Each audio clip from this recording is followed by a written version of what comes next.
Okay, so second topic in the month of November for polity and governance is Uniform Civil Code. Okay, Uniform Civil Code, it is much hotly debated topic. काफ़ी news में रहता है ये uniform civil code वाला topic. और question मतलब काफ़ी probability रहती है क्वेश्चन के आने की।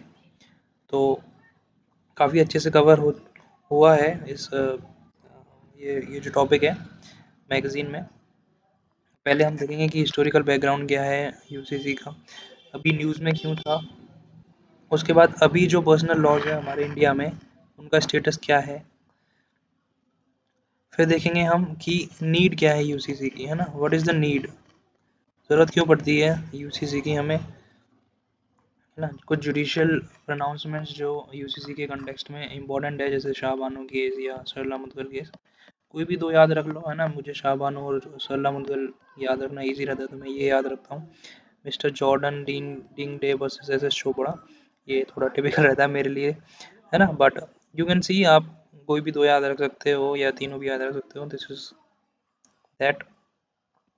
उसके बाद आर्ग्यूमेंट्स अगेंस्ट, कि हमें यूसीसी के इम्प्लीमेंटेशन में क्या क्या चैलेंजेस फेस करने पड़ते हैं, तो बेसिकली चैलेंजेस, है ना। फिर रोड अहेड, है ना, क्यों ज़रूरी है, मतलब क्या क्या वे फॉरवर्ड में हम लिख सकते हैं, वो सारी चीज़ें। तो स्टार्ट करते हैं यूसीसी वाला टॉपिक। तो न्यूज़ में क्यों था सबसे पहले, न्यूज़ में इसलिए है कि अभी private member bill uniform civil code in India, uniform civil code in India bill 2020 introduce किया गया था राज्यसभा में, तो इसलिए ये इम्पोर्टेंट है हमारे लिए। बिल क्या करता है, बिल का एम क्या है, bill bill seeks to provide panel to prepare a UCC to be implemented across the country, है ना। ये बिल का एम है। अब यूसीसी है क्या, what is UCC, what is uniform civil code. Uniform Civil Code refers to same set of civil laws applicable to all the citizens of the India in their personal matters। ध्यान रखना, personal matters की बात कर रहे हैं, such as marriage, divorce, custody, adoption, inheritance। तो personal matters में same set of laws, इसका मतलब क्या है कि अभी इंडिया में same set of laws exist नहीं करते हैं पर्सनल मैटर्स के लिए। यूसीसी क्या करता है, उसी को कोडिफाई करने की कोशिश करता है ना। वो प्रोविजंस यूसीसी के किस में आते हैं, आर्टिकल 44 में आते हैं, अंडर इंडियन कॉन्स्टिट्यूशन, है ना, अंडर डीपीएसपी, ये लिखना डीपीएसपी। ओके, तो क्या कहता है ये कॉन्स्टिट्यूशनल आर्टिकल, क्या कहता है कॉन्स्टिट्यूशन में कि state shall endeavour to provide UCC for the citizens throughout the territory of India. अभी क्या है, UCC comes under non justiciable part of the constitution, क्योंकि ये डीपीएसपी के अंदर है। फंडामेंटल राइट और डीपीएसपी के अंदर यही डिफरेंस है, काफ़ी डिफरेंसेस है, लेकिन एक ये डिफरेंस है कि ये जस्टिसेबल है ना, ये नॉन जस्टिसेबल है, ये इतना डिफरेंस तो आपको पता होगा।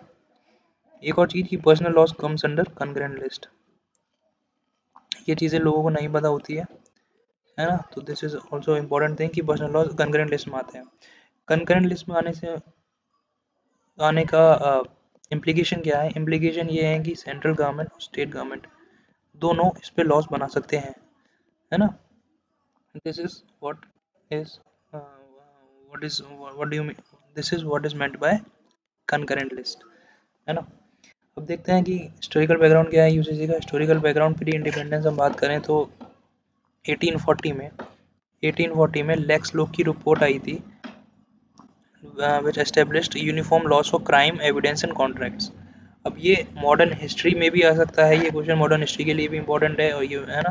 तो लेक्स लॉ की report sometimes seen in the news refers to what, है ना, इट इज सीज to establish uniform laws for crimes evidence and controls. Lex law की रिपोर्ट क्राइम्स एविडेंस कॉन्ट्रैक्ट्स के लिए। 1941 में government form B N Rao committee to codify Hindu law, Hindu law की codification के लिए 1941 में B N Rao committee establish की गई थी। ये प्री इंडिपेंडेंस की चीज़ है। पोस्ट इंडिपेंडेंस हम देखें तो in constitution assembly sub committee on fundamental rights headed by Sardar Vallabhbhai Patel decided that securing a UCC was not within the scope of fundamental rights. Fundamental rights का scope अभी इतना नहीं है कि हम एक यूसीसी को एस्टेब्लिश कर पाए, है ना। अभी इंडिया इतना डेवलप्ड नहीं हो पाया है, तो इसीलिए हमने फंडामेंटल राइट्स में इसको इनकॉर्पोरेट नहीं किया था, ठीक है। स्पेशल मैरिज एक्ट 1954 क्या कहता है? Civil provides a form of civil marriage to any citizen irrespective of religion. Special marriage act भी एक अच्छा, अभी अभी न्यूज़ में है स्पेशल मैरिज एक्ट भी, क्योंकि सेम सेक्स मैरिज डिमांड कर रहे हैं कि हमें मैरिज का भी मैरिज का राइट है अंडर स्पेशल मैरिज एक्ट 1954। तो उस वो भी न्यूज़ में है, वो भी जब मैगजीन में आएगा तो हम पढ़ेंगे। बट स्पेशल मैरिज एक्ट जो है वो इररिस्पेक्टिव ऑफ रिलीजन आपकी मैरिज को अ, अ, एक स्टैट्यूटरी राइट देता है, एक है ना, एक एक्ट की तरह इसको मान्यता देता है। तो दिस इज ऑल्सो इम्पोर्टेंट। 1955 से 56 में हिंदू कोड बिल पास हुए थे, 4 सुप्रीम कोर्ट जजमेंट्स ने काफ़ी यूजीसी एडवोकेट किए, वो हम आगे देखेंगे कौन कौन से जजमेंट्स थे। तो ये तो हो गया pre independence. Lex loci report, B N Rao committee. Post independence special marriage act provide करता है, ये चीज़ हिंदू लॉज भी है और काफ़ी सारे सुप्रीम कोर्ट के जजमेंट्स हैं जो हम फर्दर देखेंगे। करंट स्टेटस क्या है पर्सनल लॉज का? करंट स्टेटस ये है कि different religious communities are currently govern by a system of personal laws. अभी जो है रिलीजियस कम्युनिटीज अभी पर्सनल लॉज करने के लिए अलग अलग पर्सनल लॉज से गवर्न होती है ना, which has been codified over the years through various pieces of legislation. जैसे कि Hindu personal law is codified into 4 bills. कौन कौन से? Hindu marriage act, Hindu succession act, Hindu minorities and guardianship act, Hindu adoption and management act. ये वाला एक्ट जो है Hindu marriage act, ये मैरिजेस को देखेगा हिंदूज में, ये हिंदूज के सक्सेशन को देखेगा, ये माइनॉरिटी और गार्जियनशिप को लेके कौन गार्जियन होता है कौन नहीं होता, ये एडॉप्शन और मेंटेनेंस को लेके। तो ये 4 बिल्स है। Hindu also include Sikh, Jain and Buddhist for the purpose of these laws, है ना। इन लॉज में सिख, जैन और बुद्धिस्ट ये भी इंक्लूडेड है for the purpose of these marriages, succession, for the purpose of these personal laws, है ना। Certain aspects of Muslim personal law are expressly recognized in India, जैसे Shariat application act, dissolution of this act. Christian के अलग act है, Indian Christian में Indian divorce act, फिर Parsi act, divorce. I don't think this is very important. एक rough idea होना चाहिए कि हिंदूज के लिए अलग एक्ट है, क्रिश्चियंस के लिए अलग, मुस्लिम्स के लिए अलग, लेकिन ये पर्टिकुलर एक्ट है ना नहीं पूछे जाएंगे, ना ही आपको याद रखने हैं। आगे चलते हैं। There are some secular laws as well, जैसे स्पेशल मैरिज एक्ट जो अभी हमने बात की थी, सेक्युलर लॉज है जो कि इंटर रिलीजन मैरिजेस को भी अलाउ करते हैं, स्टेटस देते हैं। And the guardians and wards है which establish rights and duties of guardians. तो जैसे ये एक्ट है, ये आप you can mention these acts, कि ये स्पेशल मैरिज एक्ट है, ये guardians and sorry for the inconvenience, ये गार्जियंस एंड वार्ड्स एक्ट है।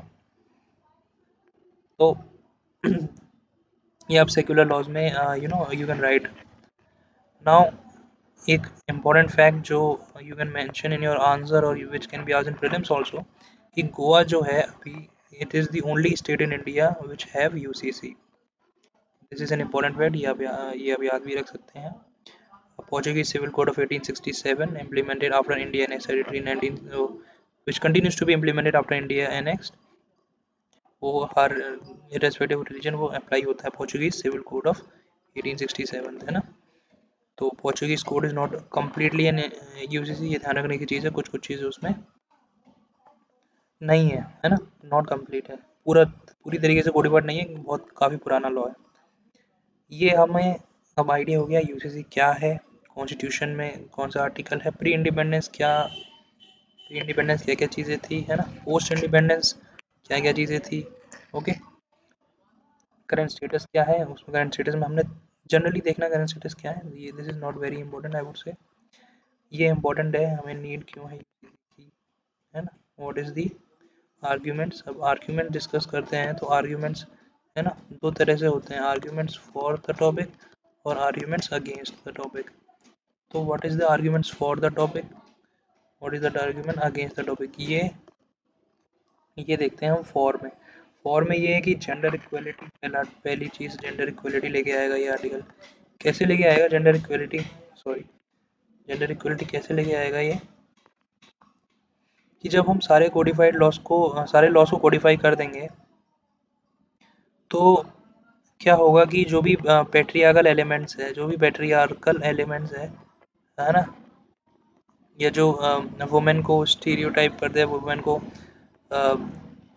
वुमेन को ऐसे ट्रीट करते हैं, not equal to man, unequal to man, उनको हम अबॉलिश कर पाएंगे। जैसे कि फॉर एग्जांपल मुस्लिम में आपने आपने सुना भी होगा, पढ़ा होगा कि they can marry multiple wives. तो ये वुमेन की ये वुमेन को अलाउ नहीं करता to have more than one husband. तो ये जेंडर इक्वल लॉ नहीं है, जेंडर न्यूट्रल लॉ नहीं है ना, ये वाला। उसके बाद हिंदू सक्सेशन एक्ट में women are still considered part of the husband's family after marriage. In case a Hindu widow dies without any heir of will, her property will automatically go to her husband's family। तो उसके पास तो कोई property बची ही नहीं, खुद की property बची ही नहीं। मैन मतलब वो तो सक्सेशन के लिए सक्सेशन उसका तो वो सक्सेशन कैसे होगा उसका, समझ में आ रही है। उसके बाद हम देखते हैं कि man fathers are also treated as natural guardians given preference under Hindu minority and guardianship act.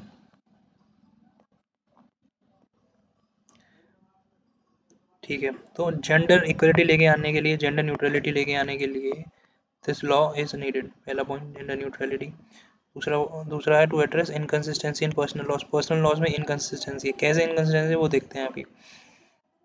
For example multiple amendments have been bought to Hindu personal laws, Muslim laws has seen fewer changes.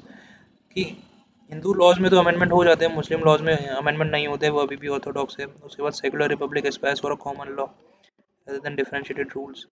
ये सारी चीज़ें तो inconsistency है। People belonging to different communities, उनके लिए marriage के law अलग है, सक्सेशन के लॉ अलग है।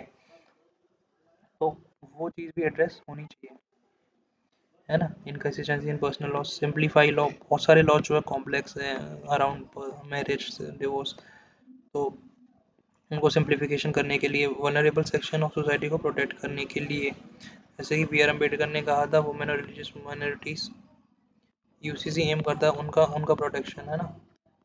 उनका प्रोटेक्शन वेरी मच नीडेड, है ना। हॉर्स विद फंडामेंटल राइट्स, जैसे कि आर्टिकल 14, आर्टिकल 1921, इसको वायलेट करते हैं दीज लॉज, है ना। जुडिशियल प्रोनाउंसमेंट्स क्या कहते हैं, वो भी देख लेते हैं। Shah Bano case should out parliament should outline the contours of a common civil code as it is instrument that facilitate national harmony and equality before law। तो Shah Bano case court said that common civil code will facilitate national harmony and equality before law। This you can write in your mains answer। Sarla Mudgal case, need for parliament to frame a UCC because of national integration, है ना, removing ideological contradictions। Miss Jordan Dingday versus S.S. Chopra, need for framing UCC for marriage and divorce was raised by the court। ये सारे laws हैं, you can remember these laws. Now arguments against क्या है ना। Arguments for देख लिए अपने, arguments against UCC की diversity within secular civil laws. Secular जो सिविल लॉज है, जैसे कि सीआरपीसी, सीपीसी, इनके अंदर ही काफ़ी डाइवर्सिटी है ना, इनके अंदर ही यूनिफॉर्मिटी नहीं है। एंटीसिपेटरी बेल एक स्टेट से अलग स्टेट में डिफर करती है। Plurality is already codified in civil and criminal laws. तो जब सेक्युलर सिविल लॉज में ही डाइवर्सिटी इतनी है, तो यूसीसी लाएंगे तो तब एक परफेक्ट यूसीसी लाना बहुत ज़्यादा मुश्किल बड़ा काम होगा ना, समझ में आ रही है। कम्युनल पॉलिटिक्स सेकंड पॉइंट, पहला पॉइंट, दूसरा पॉइंट कम्युनल पॉलिटिक्स, कि it is seen as a majoritarianism reform. SR Bommai supreme, like in SR Bommai as supreme court has warned against mixing politics with religion. Court कहता है कि court worry the secular state should bring a court that perceives the two personal laws. Then third is against the diversity. Unified nation does not need to have uniformity, secularism. Fourth, can erode minorities right, minority की right, जैसे कि article 25 of the constitution, right to freedom of religion, वो erode कर सकता है, erode this right, not supported by law commission।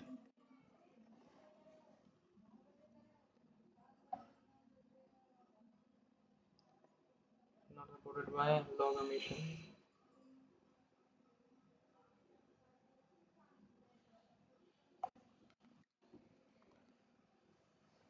Law commission ने 2018 में अपनी रिपोर्ट में कहा था कि this is not desirable not necessary at this stage. Minorities की right to freedom of religion है ना। लॉ कमीशन ने कहा था डाइवर्सिटी एक डाइवर्सिटी को अगेंस्ट है, पॉलिटिक्स के अगेंस्ट है ये। तो ये हमने फॉर देख लिए, आर्ग्यूमेंट्स फॉर, आर्ग्यूमेंट्स अगेंस्ट देख लिए, है ना। समराइज़ करने हो इनको तो मैं एक बार समराइज़ कर देता हूँ आपके लिए, है ना। आर्ग्यूमेंट्स फॉर में gender equality, okay, gender equality लेके आना, जेंडर न्यूट्रल लॉज लेके आना। दूसरा पॉइंट है inconsistency in personal laws, inconsistent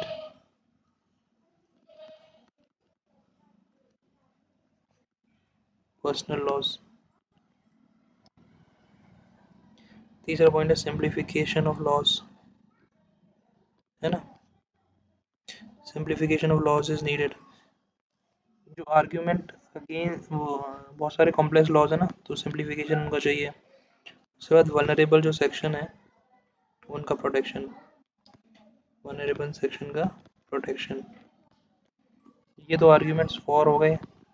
arguments against, ये डाइवर्सिटी के अगेंस्ट है। कम्युनल पॉलिटिक्स, कम्युनल पॉलिटिक्स भी इससे एक एक एक वो एलिगेशन है, कम्युनल पॉलिटिक्स भी होती है इससे, है ना। डाइवर्सिटी के अगेंस्ट है। उसके बाद माइनॉरिटीज़ की जो राइट है, right to freedom of religion, उसको हैम्पर करता है। लॉ कमीशन, लॉ कमीशन ने रिपोर्ट दी थी 2018 में कि नॉट फिजिबल। तो ये अगेंस्ट है और ये फॉर है, एक एक समराइज फॉर्म में, ताकि आप याद रख सको। वे फॉरवर्ड, एक कोलैबोरेटिव अप्रोच बनाने की ज़रूरत है ना। एक कंसेंसस बिल्ड करने की ज़रूरत है around all the stakeholders, और education educating the individuals regarding the true nature and positive effects of UCC. So rather than highlighting the negative effect, we should highlight the positive effects of UCC, educating the youth about these the positive effects, positive nature of the UCC, है ना। negatives तो सब में होते हैं, but we should aim to है ना, we should aim to reform in such a way कि negatives कम हो और positives ज़्यादा हो। brick by brick approach, omnibus approach could bring separate aspects, and the goal of it should ideally be reached in a piecemeal manner. Recent amendment on the age of marriage, जैसे as of marriage अभी legalise कर दी है 21 for both the sex, है ना, mail के लिए भी और फीमेल के लिए भी।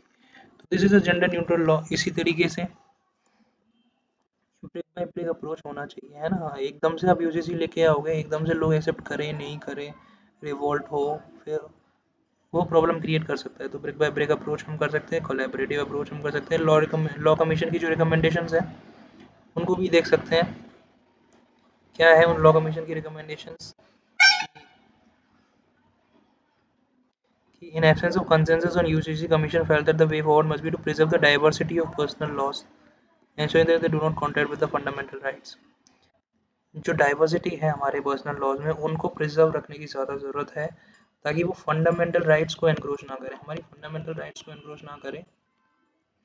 और साथ में साथ जो आपकी जो डाइवर्सिटी है लॉज में, वो इंश्योर हो पाए, ताकि दोनों बेनिफिट हो, है ना, प्लस प्लस हो दोनों में, कि फंडामेंटल राइट्स भी वैलिड ना हो, कोई लॉ पेट्रियार्की या इन चीज़ों को सपोर्ट ना करे, साथ में डाइवर्स भी हो, आप आपके रिलीजन को भी फॉलो इजीली कर पाओ।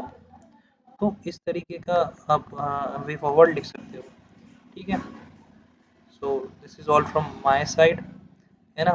आई am not here to teach anything to you. जैसे कोई फ्रेंड आपको कोई टॉपिक एक्सप्लेन करता है, मैं वैसे ही आपका फ्रेंड हूँ जो एक्सप्लेन कर रहा हूँ। I am not a teacher, I am just an aspirant like you. तो if you really think you benefited from this video, then you can like this session, and you can also share this session. Thank you.